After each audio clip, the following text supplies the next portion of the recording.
راجہ نے back view mirror کا رخ اپنی طرف کر لیا۔ اس نے رننگ کمنٹری شروع کی تو آگے دیکھ کے گاڑی چلا، پیچھے میں نظر رکھتا ہوں، اب شک کی کوئی بات نہیں، فیکے پتر، وہ لگا ہوا ہے پیچھے، کالی مرچ ہے یا کالا بکرا، اس کا بھی پتہ چل جائے گا۔ اس کے تیور مجھے ٹھیک نہیں لگتے، بندہ خطرناک ہے۔ میں نے کہا راجہ ایسا نہ ہو کہ تیرے چکر میں میری جان جائے، اور گاڑی کو ایک دم موڑ لیا۔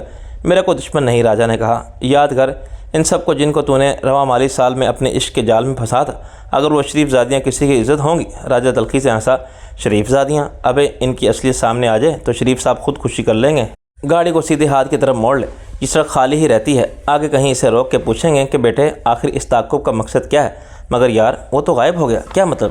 میں نے مایوسی سے کہا، مطلب یہ کہ وہ شاید سیدھا گزر گیا، وہ سمجھ گیا ہوگا کہ ہمیں شک ہو گیا ہے۔ راجہ کی بات مکمل بھی نہ ہوئی تھی کہ میرے کانوں میں فائرنگ کی آواز آئی۔ جسم کے مدافعتی رد عمل کے طور پر میرا سر خود بخود جھک گیا، حالانکہ نشانہ میرا سر ہوتا تو یہ حرکت مجھے گولی سے بچا نہیں سکتی تھی۔ خطرے کا احساس میرے لاشعور میں موجود تھا، چنانچہ میرے پیر نے بریک پیڈل کو دبا دیا۔ اس نے بس اتنا فائدہ ہوا کہ گاڑی کی رفتار کچھ کم ہو گئی۔ میں نے گولی چلنے کی آواز کے ساتھ ہی دوسرا دھماکہ سنا، دونوں آوازوں کے درمیان سیکنڈ کے 100ویں حصے سے بھی کم کا فرق تھا۔ اس کے ساتھ ہی گاڑی میرے قابو سے باہر ہو گئی۔ مجھے معلوم ہو گیا کہ گولی نے آگے دائیں ہاتھ والا ٹائر پھاڑ دیا ہے۔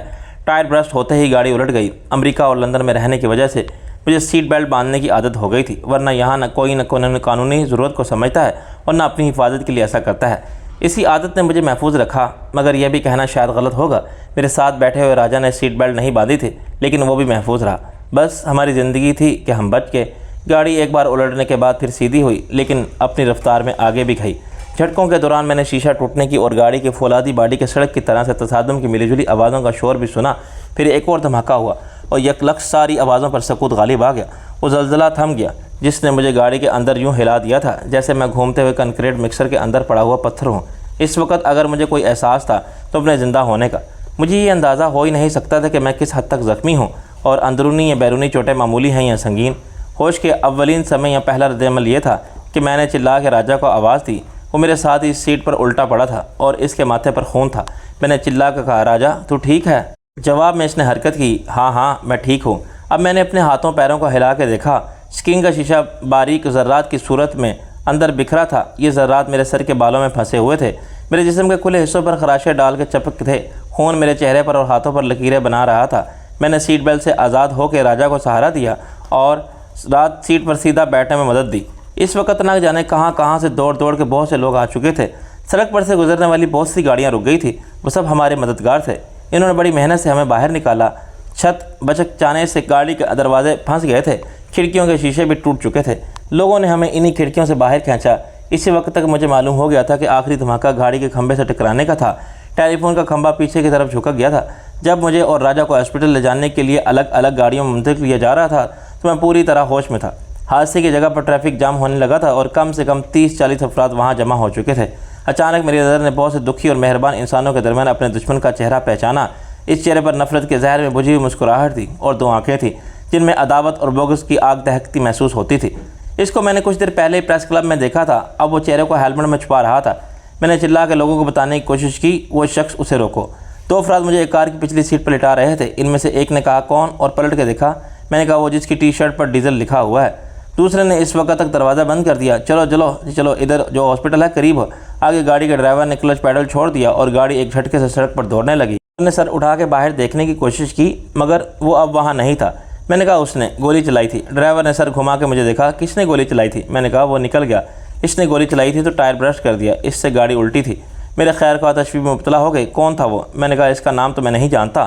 کار چلانے والے نے کہا، چلو جی اللہ نے بچا لیا ہے، اب مہربانی کرنا، یہ بات کسی سے مت کہنا ورنہ معاملہ لمبا ہو جائے گا، ہم کسی چکر میں پڑنا نہیں چاہتے۔ پچھلی سیٹ پر مجھے سنبھالنے والے نے کہا، ہم آپ کو سرکاری ہاسپٹل لے جا رہے ہیں، پرائیویٹ ہاسپٹل والے تو کیس لیں گے ہی نہیں، آپ بس اتنا کہنا کہ ٹائر پھٹ گیا تھا، حادثہ بتانا، قاتلانہ حملہ بتاؤ گے تو آپ کے لیے بھی بڑی مصیبت ہو جائے گی۔ ڈرائیور نے کہا، پولیس والے بہت پیسہ کھائیں گے، آپ تو اس بندے کا نام بھی نہیں جانتے، بس اللہ کا شکر کرو کہ جان بچ گئی آج، آخر کیوں چلائی تھی اس نے آپ پر گولی؟ میں نے کہا، مجھے بھی یہ بھی علم نہیں۔ انہوں نے گاڑی کو ہاسپٹل کے اندر شعبہ حادثات کے سامنے روکا اور مجھے نیچے اترنے میں مدد دی۔ ایک نے کہا کہ وہ کسی کو بلا کے لاتا ہے جو مجھے اسٹریچر پر لے جائے، اس نے مجھے وہیں ایک بینچ پر بٹھا دیا۔ دوسرے نے کہا کہ وہ گاڑی کو پارک کر کے آتا ہے۔ چند منٹ میں مجھے اندازہ ہو گیا کہ ہمدردی کے جذبات سے مغلوب ہو کے میری مدد کرنے والے مجھے یہاں تک لانے والے قانونی چکروں کے ڈر سے فرار ہو گئے ہیں۔ میری حالت ایسی نہیں تھی کہ مجھے اسٹریچر کی ضرورت ہوتی، میں خود چل کے بھی طبی امداد کے لیے بنے ہوئے کاؤنٹر تک جا سکتا تھا، لیکن میں بیٹھا رہا۔ مجھے راجہ کی آمد کا انتظار تھا۔ مجھے چوٹیں ضرور آئی تھی مگر میری کوئی ہڈی نہیں ٹوٹی تھی، اور میں یہ سوچ رہا تھا کہ راجہ کی حالت ٹھیک ہوگی تو میں سرکاری ہاسپٹل کے چکر میں نہیں پڑوں گا۔ راجہ کچھ دیر بعد ایک ایمبولینس میں پہنچا جسے کوئی اپنی گاڑی میں چھوڑنے نہیں آیا تھا۔ شعبہ حادثات کے سامنے کافی لوگ جمع تھے۔ ایمبولینس سائرن بجاتی آگے بڑھی تو لوگوں نے راستہ چھوڑ دیا۔ جب راجہ کسی سہارے کے بغیر ایمبولینس سے اترا تو مجھے کچھ اطمینان حاصل ہوا۔ فیکے پتر، تو ٹھیک ہے نا؟ راجہ نے مجھے نظروں سے اور کچھ ہاتھوں سے ٹٹول کے دیکھا۔ ہاں، اور تو؟ میں نے کہا، تیرا تو کافی خون بہہ گیا۔ ابے نہیں، معمولی زخم ہے، کچھ خراشیں ہیں، چل آجا میرے ساتھ، لیکن ایک بات دھیان سے سن لے، یہاں صرف حادثے کا سبب بتانا ہے، یہ نہیں کہنا کہ کسی نے گولی چلائی تھی۔ میں نے سر ہلایا۔ میں کہہ دوں گا بریک فیل ہو گئے تھے۔ لوگوں کے درمیان سے گزر کے ہم OPD انچارج کے پاس گئے۔ راجہ کا پریس کارڈ نہ ہوتا تو وہ پہلے ہمیں پولیس سرجن سے رجوع کرنے کا مشورہ دیتا۔ ضابطے کی کارروائی کے بغیر ڈاکٹر نے ہمارا معائنہ کیا اور کہا کہ فکر کی کوئی بات نہیں، معجزاتی طور پر ہماری سب ہڈیاں سلامت ہیں۔ ایک ہیوی ویٹ لیڈی ڈاکٹر نے ہمیں صدقے میں 2 کالے بکروں کی قربانی کا مشورہ بھی دیا۔ جب ہمارے زخم صاف کر کے مرہم پٹی کر دی گئی تو مجھے اندازہ ہوا کہ زخم سطحی صحیح میرے ہاتھوں پر اور چہرے پر اتنی خراشیں ہیں کہ میرا اس حالت میں گھر جانا قطعی مناسب نہیں۔ میرے ماتھے اور چہرے پر میڈیکل ٹیپ کے 4 سفید کراس تھے۔ میری دائیں کلائی جھٹکے سے مڑ گئی تھی، اس پر ڈاکٹر نے اسٹریچ بینڈ باندھ دی تھی۔ بائیں ہاتھ کی پوزیشن بھی بہتر نہ تھی، جسم کے دیگر حصے چوٹ سے متاثر ہوئے تھے۔ ڈاکٹر نے کہا تھا کہ ان میں کچھ درد اور سوجن کا اثر لازمی ہوگا۔ انہوں نے مجھے اور راجہ کو اینٹی ٹیٹنس انجیکشن لگائے، 5 دن کے لیے اسٹرانگ اینٹی بائیوٹک کے ساتھ درد مٹانے والی گولیاں دی اور مکمل بیڈ ریسٹ کے لیے کہا۔ مجھے اپنی تباہ ہو جانے والی گاڑی کی فکر تھی۔ راجہ نے کہا کہ یہ سارے معاملات وہ سنبھال لے گا۔ مجھے پریشانی تھی کہ گھر کیسے جاؤں۔ اماں تو مجھے دیکھتے رونے لگیں گی اور ابا کو اختلاف ہونے لگیں گے۔ میں ان کی اکلوتی اولاد تھا اور برسوں ان سے دور رہنے کے بعد پاکستان آیا تھا۔ انہیں سنبھالنا اور یہ یقین دلانا مشکل ہو جائے گا کہ تشویش کی کوئی بات نہیں۔ سب سے بڑھ کر دادی، وہ تو عمر کے اس حصے میں بھی جب معمولی سا صدمہ بھی جان لیوا ثابت ہو سکتا ہے۔ راجہ نے کہا، ابھی کیا ضرورت ہے گھر جا کے یہ چاند جیسا داغدار چہرہ دکھانے کی؟ شہناز کے پاس چلتے ہیں۔ میں نے کہا ٹھیک ہے، مگر شہناز سے کیا جھوٹ بولنا ہے؟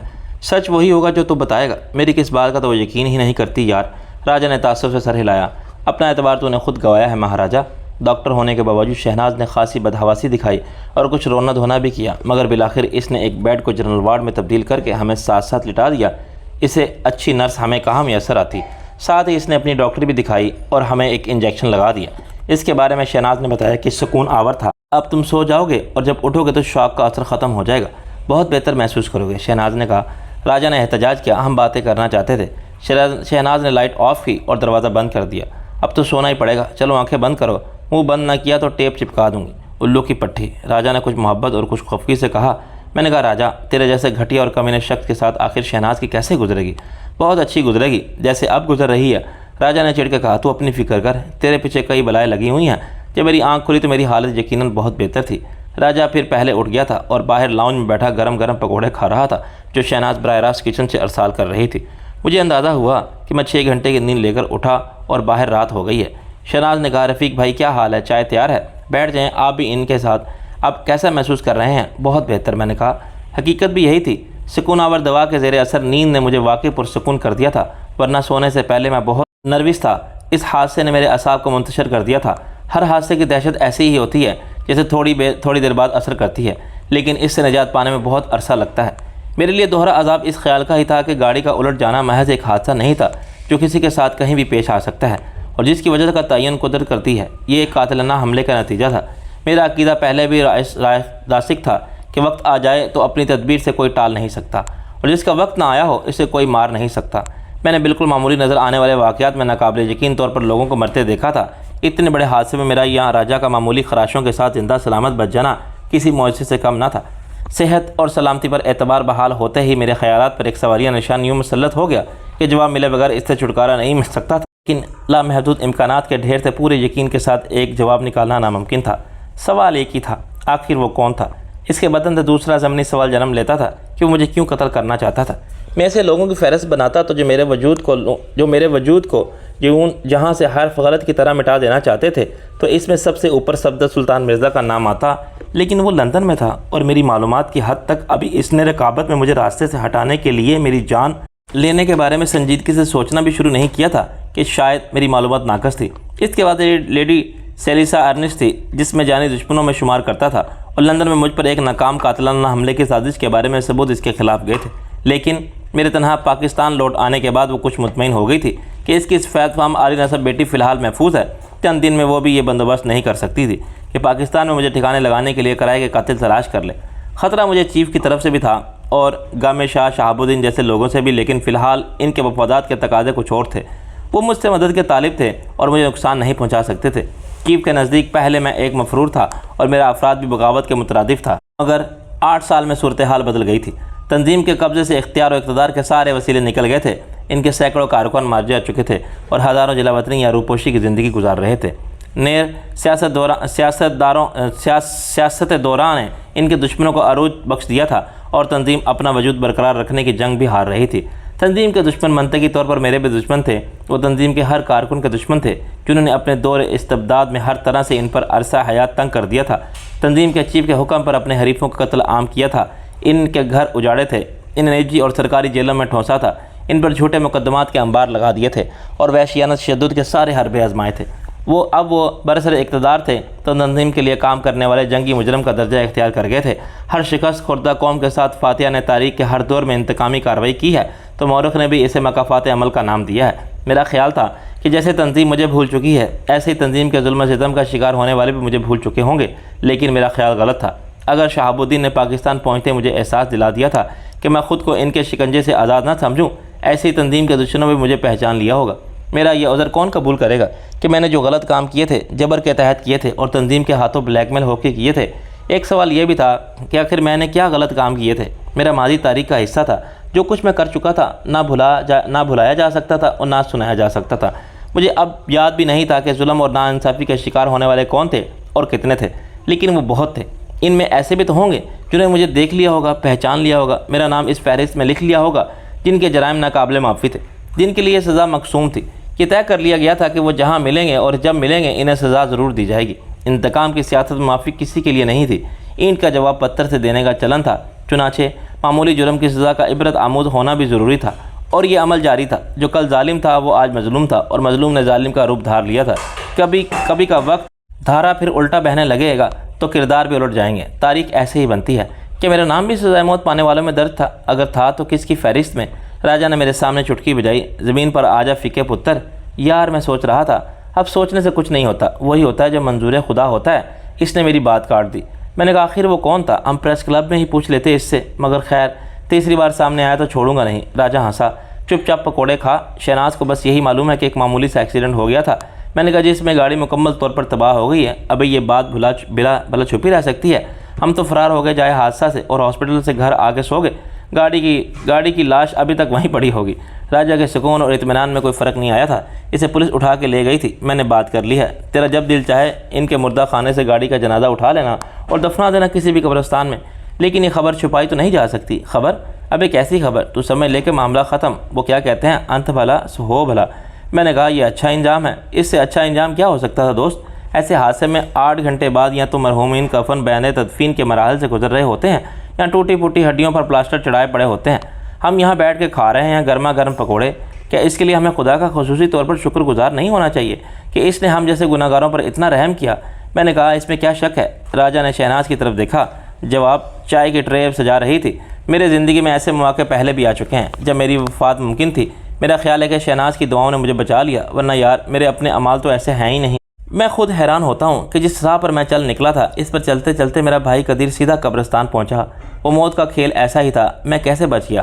راجہ نے ایک آہ بھری۔ یار تیرے ساتھ ماں باپ کی دعائیں تھیں، مجھے انہی کی فکر ہے راجہ۔ ان کے سامنے میں کیا منہ لے کر جاؤں گا؟ میں گھر سے نکلا تھا تو میرا منہ ایسا نہیں تھا۔ راجہ نے ایک ڈکار لی۔ ابے کیا ضرورت ہے فوری طور پر انہیں منہ دکھانے کی؟ 2-4 دن میں یہ داغ دھبے اور خراشیں ایسی نہیں رہیں گی۔ تھوڑی سی سوجن ہے دائیں طرف اور ناک پر، یہ بھی ٹھیک ہو جائے گی۔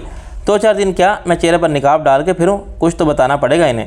وہ گاڑی کے بارے میں بھی پوچھیں گے، کتنا جھوٹ بولوں گا میں؟ اتنا مت گھبرا فکے پتر، یاد رکھ انسان کی سب سے بڑی طاقت اس کا دماغ ہے۔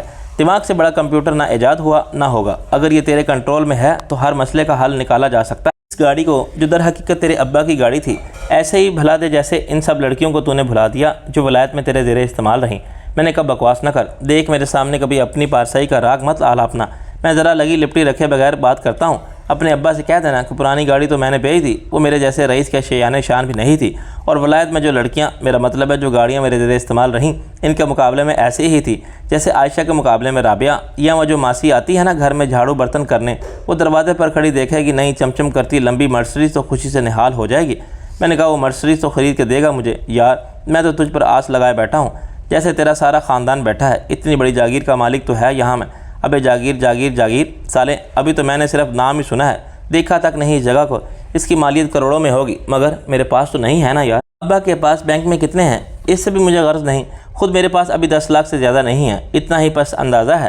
میں نے 10,000 پاؤنڈ تھے، میں یہاں وہ 10 لاکھ روپے بن گئے۔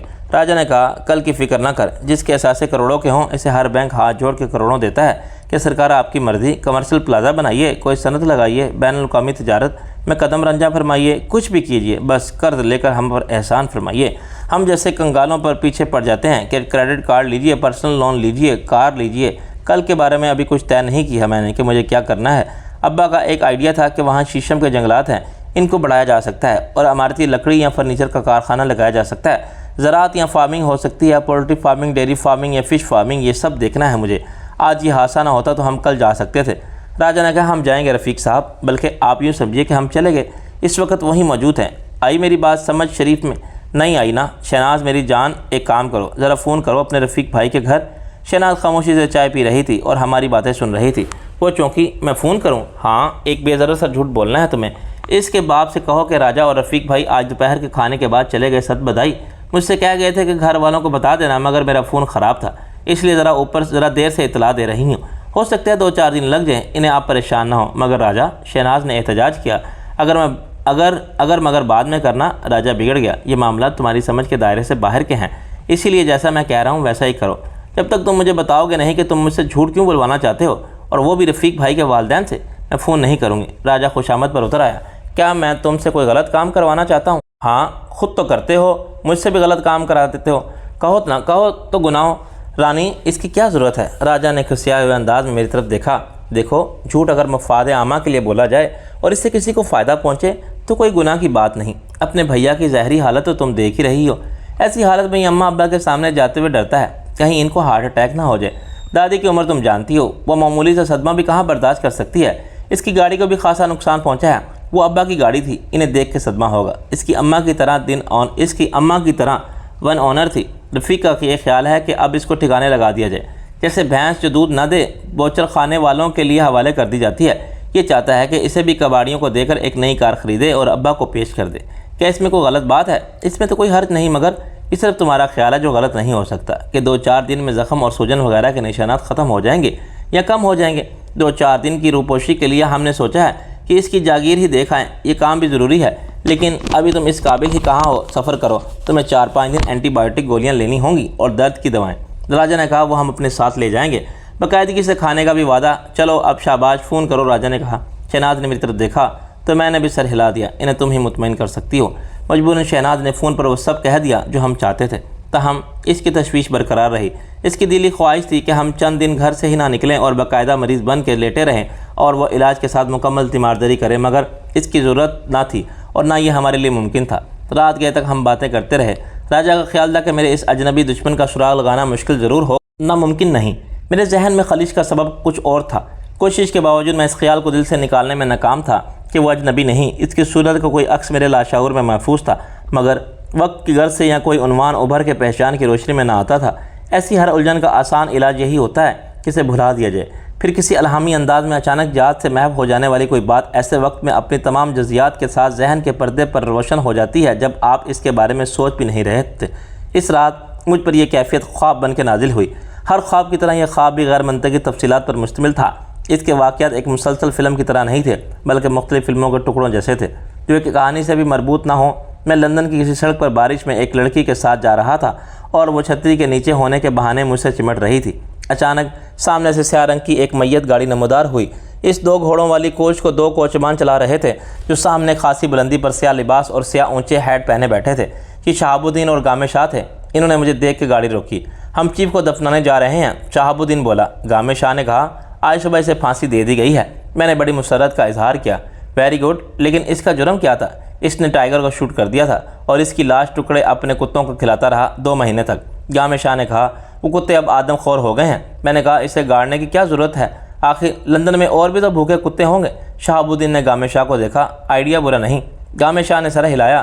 ہم چیف کا ڈاگ فوڈ بنا سکتے ہیں، ڈبوں میں پیک کر کے بیچنے سے اچھے پیسے ملیں گے۔ شہاب الدین نے ہیٹ اٹھا کے میرا شکریہ ادا کیا اور میت گاڑی کو موڑ کر واپس لے گیا۔ میں نے اسے دھند میں غائب ہوتے دیکھا۔ پھر میں نے اپنی ہم سفر کی طرف دیکھا، لیکن وہ چھتری کے نیچے نہیں تھی۔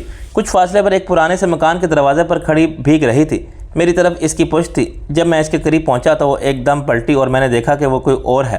اس نے دوپٹے کو سر کے اوپر سے گزار کے ایک کونا یوں منہ میں دبا رکھا تھا کہ اس کا چہرہ ایک طرف سے چھپ گیا تھا۔ اس کے باوجود میں نے اسے پہچان لیا۔ میں نے کہا، فرخندہ، باہر کھڑی بارش میں کیوں بھیگ رہی ہو؟ اس نے روتے ہوئے کہا، اندر کیسے جاؤں؟ یہ گھر نہیں، قبرستان ہے۔ اور اعظم آباد کے علاقے کا خاصا پرانا اور چھوٹا سا مکان تھا جس کی کھڑکیوں کے کھلے پٹ کے سامنے لوہے کی سلاخیں نظر آ رہی تھی۔ میں نے سلاخوں کے درمیان سے اندر جھانکا۔ اندر اندھیرا تھا، مگر مجھے ایک شخص سجدے جیسی حالت میں منجمد نظر آیا۔ غور کرنے پر مجھے اندازہ ہوا کہ اس شخص کا تو سر ہی نہیں ہے۔ چھت کے پنکھے سے بھی ایک شخص لٹکا ہوا تھا، لیکن وہ پنکھے کے ساتھ گھوم رہا تھا، چنانچہ اس کا چہرہ دکھائی نہ دیتا تھا۔ اس کے جسم سے نکلنے والے خون کے چھینٹے چاروں طرف دیواروں پر مسلسل پڑ رہے تھے اور ہر قطرے سے ننھی سرخ لکیریں نیچے بہہ رہی تھیں۔ جب میں ایک دہشت ناک خواب سے جاگا تو میرا جسم کانپ رہا تھا، میری سانس دھونکتی کی طرح چل رہی تھی اور میں پسینے میں تر تھا۔ خواب کا منظر ہنوز میری آنکھوں میں بسا ہوا تھا۔ میں اس گھر کو دیکھ سکتا تھا، اس لڑکی کا چہرہ دیکھ سکتا تھا جس کا نام فرخندہ تھا۔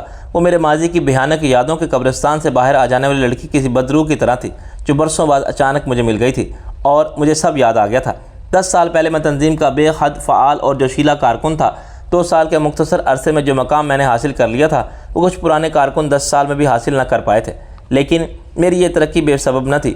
سرفرض شناس جذبے کے ساتھ میں نے ایسے کارنامے سر انجام دیے تھے کہ میں بہت جلد اعلیٰ قیادت کی نظروں میں آ گیا تھا۔ میری ایک اور خصوصیت جو مجھے دوسروں پر ممتاز کرتی تھی میری غیر معمولی ذہانت اور فطانت تھی۔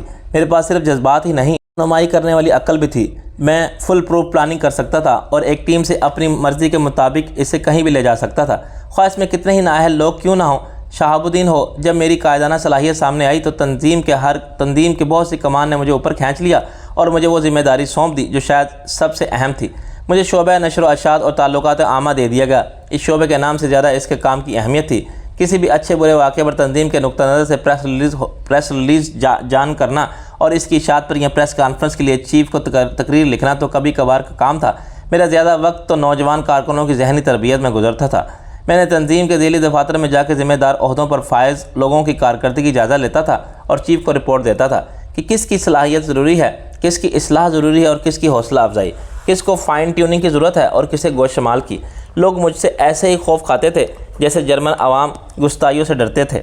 تنظیم کی تاریخ زیادہ پرانی نہیں تھی۔ اس کی بنیاد ذوالفقار علی بھٹو کے دور میں سوشلسٹ انقلاب تنظیم کے نام سے رکھی گئی تھی اور اس کے مقاصد بھی پیپلز پارٹی کے نعروں سے ہم آہنگ تھے کہ اسلام ہمارا دین ہے، سوشلز ہماری معیشت ہے اور جمہوریت ہماری سیاست ہے۔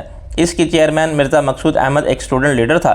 وکالت کے امتحان پاس کرنے کے بعد اس نے مزدور یونین لیڈر کی حیثیت سے شہرت اختیار کی اور انتخابات میں پیپلز پارٹی کے لیے کام کرتا رہا۔ حالات کا رخ دیکھتے ہوئے اس نے سوشلسٹ انقلاب تنظیم بنا لی اور خاصے فائدے بھی حاصل کیے۔ اس کا پیپلز اسٹوڈنٹ فیڈریشن سے قریبی الحاق تھا اور وہ بعد میں FSF جیسی تنظیم کے لیے بھی خدمات سر انجام دیتا رہا۔ پھر حالات نے پلٹا کھایا۔ PNA کی تحریک چلی تو مرزا مقصود احمد کے ایک حریف سید مہربان شاہ نے دور اندیشی کا ثبوت دیتے ہوئے تنظیم کے کچھ لوگوں کو اپنے ساتھ ملایا اور ایک طرح فارورڈ بلاک بنا لیا۔ اس نے بڑی ہوشیاری سے ایک افواہ پھیلائی کہ مرزا مقصود احمد در حقیقت قادیانی ہے اور ربو میں لوگ اسے بھی MM احمد ہی کہتے ہیں۔ یہ جھوٹ تھا مگر بڑے منظم طریقے پر بولا گیا اور اس کی تشہیر میں بھٹو مخالف سیاسی جماعتوں سے پوری مدد لی گئی۔ قادیانیوں کے خلاف جذبات عروج پر تھے اور ان کو غیر مسلم قرار دینے کا مطالبہ زور پکڑتا جا رہا تھا۔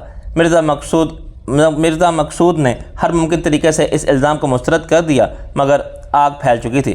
جب ایک عدالتی فیصلے کے ذریعے قادیانوں کو غیر مسلم قرار دے دیا گیا تو صورتحال اور خراب ہو گئی۔ سید مہربان شاہ نے موقع سے فائدہ اٹھایا اور ایک رات کچھ سلام پرست نوجوانوں نے عالم اشتعال میں مرزا مقصود احمد کو قتل کر دیا۔ سید مہربان شاہ نے خود کو تنظیم کا امیر کہلوایا۔ ضیاء الحق کے دور میں سید مہربان شاہ نے پارٹی کا نام سوشلسٹ انقلاب تنظیم سے بدل کر اسلامی انقلاب تنظیم کر دیا اور تھوڑی بہت سرکاری سرپرستی بھی حاصل کر لی۔ یہ دور ختم ہوا تو تنظیم پھر ٹوٹ پھوٹ کا شکار ہوئی۔ سید مہربان شاہ نے خطرہ محسوس کیا تو جان بچا کے ملک سے نکل گیا۔ اس نے اتنی دولت اکٹھی کر لی تھی کہ اسے سیاست میں رہ کے جان کا خطرہ مول لینے کی ضرورت نہیں تھی۔ اس نے کسی غیر ملکی عورت سے شادی کی اور آسٹریلیا میں سیٹل ہو گیا۔ جب میں نے تنظیم میں شمولیت اختیار کی تو یہ نہ سوشلسٹ تھی اور نہ اسلامی بلکہ عالمی انقلاب تنظیم تھی اور اس کا صدر مجیب الرحمان تھا جو دنیا بھر میں عدم مساوات اور ناانصافی کے نظام کے خلاف نوجوانوں کو انقلابی طاقت استعمال کرنے کی تبلیغ کرتا تھا۔ وہ ظلم، بدعنوانی، استحصال اور غریبی دور کرنے کے لیے بیک وقت اسلام کی تعلیمات کے حوالے بھی دیتا تھا۔ چین کے انقلاب کی بات بھی کرتا تھا اور اتاترک سے نیلسن منڈیلا تک سب کا مداح تھا۔ اس کی آتش فشانی سے نوجوان ذہنوں کا متاثر ہونا قدرتی بات تھی۔ پھر مجیب الرحمن نے چولہ بدلا اور عالمی کی بجائے اسے عوامی انقلاب تحریک بنا دیا گیا اور خود کو چیف کہلوانے لگا۔ اگلے 5 سال تک اس نے میرے جیسے ناپختہ شعور رکھنے والے بے شمار نوجوانوں کو اپنے مذموم مقاصد کے لیے استعمال کیا۔ اس کا فلسفہ یہ تھا کہ اب قانونی جدوجہد سے کچھ حاصل نہیں ہو سکتا کیونکہ انصاف کے دروازے بند ہو چکے ہیں۔ غریبوں کو اپنی تقدیر بدلنے کے لیے اپنی قوت بازو پر بھروسہ کرنا ہوگا، ہر خرابی کا علاج خود کرنا ہوگا۔ وہ راست و اقدام کے فلسفے کا مبلغ تھا۔ انصاف خود کرو، انتقام خود لو، خرابی کو خود مٹا دو، حق چھین لو۔ اس کا تشدد کا فلسفہ اس دور کے مایوس، فرسٹریشن کے شکار، بے یقینی اور گمراہی میں مبتلا اینگری ینگ مین کو اپیل کرتا تھا۔ خود میں نے تنظیم کے لیے جو کچھ کیا تھا وہ آج میرے لیے باعث شرم تھا اور میرے ضمیر پر ایک مستقل بوجھ کی حیثیت رکھتا تھا۔ وہ مسمرزم تھا یا کوئی شیطانی جادو جس نے میری عقل پر پٹی باندھی تھی اور میرے دماغ کو مسموم کر دیا تھا۔ میرے جیسے سینکڑوں نہیں ہزاروں نوجوان لا قانونیت کے راستے پر چلتے ہوئے مارے گئے، جیلوں میں پہنچے یا روپوش ہو گئے، دشمنوں کے ہاتھوں اغوا ہوئے یا تباہ ہو گئے۔ چیف مجیب الرحمن پر کوئی آنچ نہ آئی۔ جب اس کے دشمن غالب آنے لگے تو وہ دبئی چلا گیا، وہاں سے جرمنی پہنچا۔ اس کے دستے راست سمجھے جانے والے خود اس کے ہاتھوں مارے گئے، باقی تتر بتر ہو گئے۔ انہوں نے بلیک میلنگ سے اپنے مذموم مقاصد پر عمل درآمد کا سلسلہ جاری رکھا۔ یہ 10 سال پہلے کی بات ہے جب تنظیم کی طاقت اپنے عروج پر تھی۔ چند دن پہلے خفیہ ذرائع نے ایک غدار کی نشاندہی کی تھی جو در بدر تنظیم کے مفادات کے خلاف کام کر رہا تھا۔ میں یونیورسٹی کے امتحان میں آخری پرچے سے فارغ ہو کے نکلا تو شہر جانے والی بس، جسے پوائنٹ کہتے ہیں، نکل گئی تھی۔ اگلے پوائنٹ کی روانگی میں دیر تھی۔ میں بس اسٹاپ پر کھڑا سوچ ہی رہا تھا کہ اب گیٹ تک پیدل جا کے پبلک ٹرانسپورٹ پکڑوں یا کیفیٹیریا چلا جاؤں کہ ایک سیاہ رنگ کا کار میری سامنے آ رکی۔ اس کے شیشے بھی سیاہ تھے مگر اس کار کو پہچاننا تھا۔ ونڈو اسکرین کے پیچھے میں نے خوفناک مونچھوں والے شوفر کو بھی دیکھا جس کے چہرے سے جلادوں جیسی خباثت اور بے رحمی ٹپکتی تھی۔ اس کے ساتھ ایک اور شخص کلاشنکوف سنبھالے بیٹھا تھا۔ پیچھے والا دروازہ کھلا تو میں نے اپنے ڈپارٹمنٹ کی ایک لڑکی ماریا کو دیکھا تھا۔ یہ کار بھی اسی کی تھی۔ اس کا باپ میرا باس اور چیف کا دست راز تھا۔ اس لڑکی کچھ کہنے سے پہلے ہی میں اس کے ساتھ بیٹھ گیا۔ ماریا نے مسکرا کر کہا، پوائنٹ نکل گیا تمہارا؟ میں نے کہا ہاں، مصروفیت میں وقت کا خیال ہی نہیں رہا۔ وہ معنی خیز انداز میں ہنسی۔ مصروفیت ہو فرخندہ جیسی تو ایسا ہونے کے امکانات بڑھ جاتے ہیں۔ میں نے اس کی بات کا جواب نہ دینا بہتر سمجھا۔ وہ بہت عرصے سے میرے پیچھے پڑی ہوئی تھی اور اپنے باپ کو بھی بتا چکی تھی کہ وہ مجھے پسند کرتی ہے۔ یہ پسند بالکل یک طرفہ تھی اور بہت عرصے تک مجھے بھی اس کا علم نہ تھا۔